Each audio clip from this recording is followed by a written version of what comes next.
विवाह क्लासेस में आपका बहुत स्वागत है। आज क्लास 12वीं की हिंदी रजिया सज्जाद जहीर द्वारा रचित नमक का अध्ययन करेंगे, जो कि 12वीं के पाठ्य पुस्तक आरोह में संकलित है। पहले नमक कहानी का सारांश जानेंगे, फिर उसके बाद से उसमें क्या भाव है उसकी चर्चा करेंगे। तो नमक कहानी इस प्रकार है।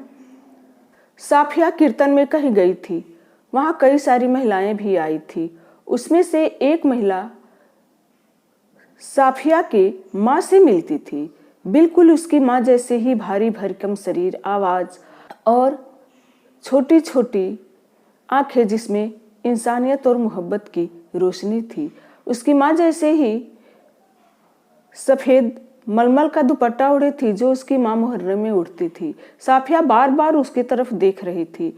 वह भी वहां से उठकर उस घर की बहू से साफिया के बारे में पूछा। बहू ने बताया कि ये मुसलमान है, इनका नाम साफिया है, कल लाहौर जा रही हैं।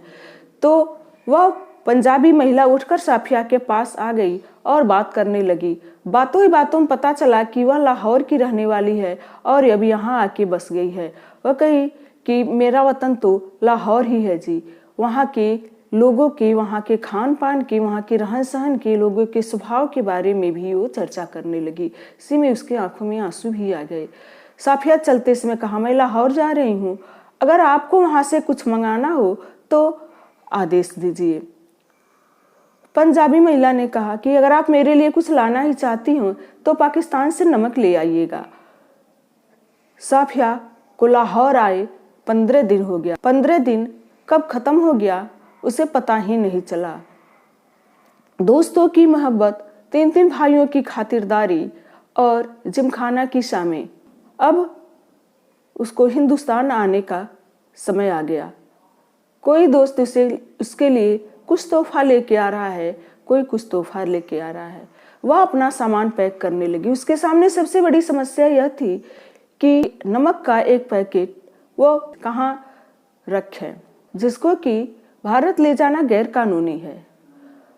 साफिया का भाई एक बड़ा पुलिस अफसर था। उसने सोचा कि भाई कुछ मदद कर देगा। भाई के इसके बारे में चर्चा की, लेकिन भाई ने कहा यह गलत काम है, इसको आप नहीं ले जा पाएंगी।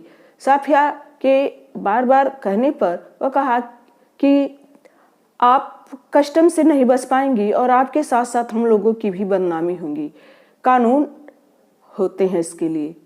साफिया कही, भैया क्या कानून बस हुकूमत के ही होते हैं, इंसानियत के नहीं, मरवत के नहीं, मोहब्बत के नहीं। और साफिया को काफ़ी दुख हुआ, क्योंकि उसने सोचा था कि भाई उसका मदद करेगा, लेकिन ऐसा ना हो सका। फिर साफिया ने जो कीनू से भरी एक टोकरी थी, जिसको उसके दोस्त ने तोहफा में दिया था, उसके सबसे नीचे वह बादामी रंग की पुड़िया रख दी और इसको अपने सिरहाने लेके सोई। आधी रात तक तो कीनों के ही बारे में सोचती रही। उसके बाद उसको नींद लग गई। नींद में भी उसने अपने माँ जैसी उस पंजाबी महिला को देखा। फिर अगले दिन वो हिंदुस्तान के लिए रवाना हो गई। उसके भाई और अजीज दोस्त उससे छोड़ने आए थे।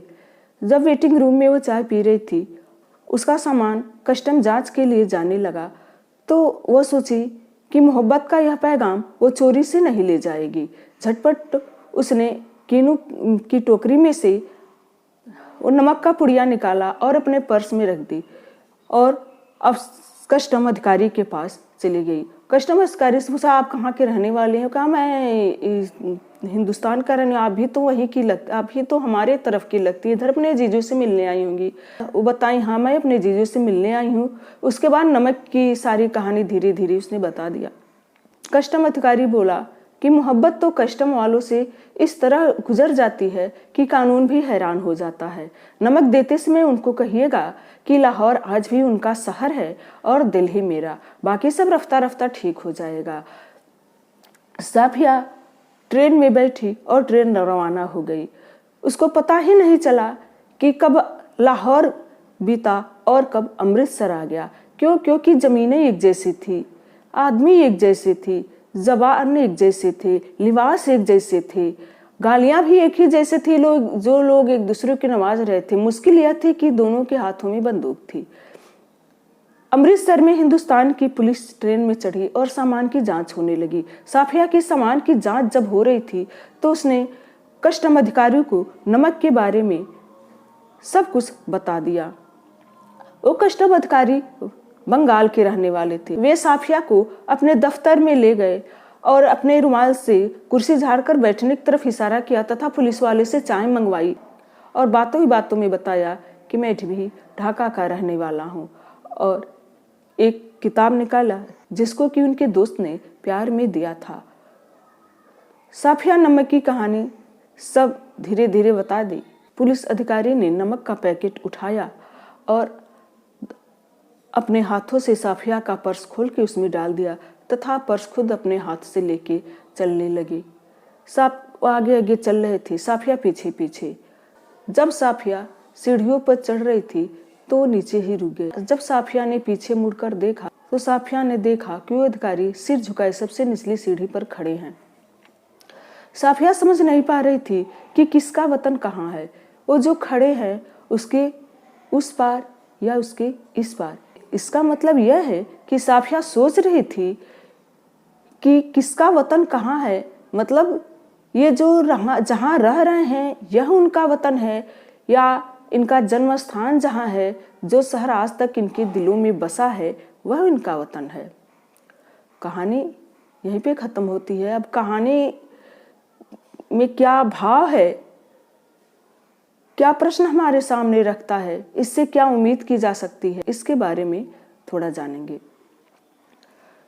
रजिया सज्जाद जहीर की नमक कहानी भारत पाकिस्तान विभाजन के बाद सरहदों के दोनों तरफ विस्थापित पुनर्वासित जनों के दिलों को टटोलती हुई एक मार्मिक कहानी है।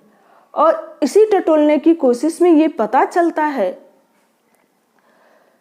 कि राष्ट्र राज्य की नई सीमा रेखा खींच तो दी गई है, लेकिन यह रेखा लोगों के दिलों तक नहीं पहुंच पाई है। लाहौर के कस्टम अधिकारी दिल्ली को आज भी अपना वतन मानते हैं और पंजाबी महिला जो कि हिंदुस्तान में रहती है वह लाहौर को आज भी अपना वतन मानती है। तो एक अनचाही अप्रीतकर बाध्यता ने लोगों को अपना जन्म स्थान छोड़कर दूसरी जगह रहने के लिए बाध्य तो कर दिया, लेकिन यह बाध्यता उनके दिलों ने स्वीकार नहीं कर पाई।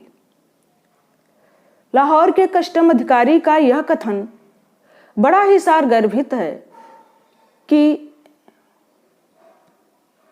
यह नमक उनको देते समय कहिएगा कि लाहौर आज भी उनका वतन है और दिल्ली मेरा, बाकी सब रफ्ता रफ्ता ठीक हो जाएगा।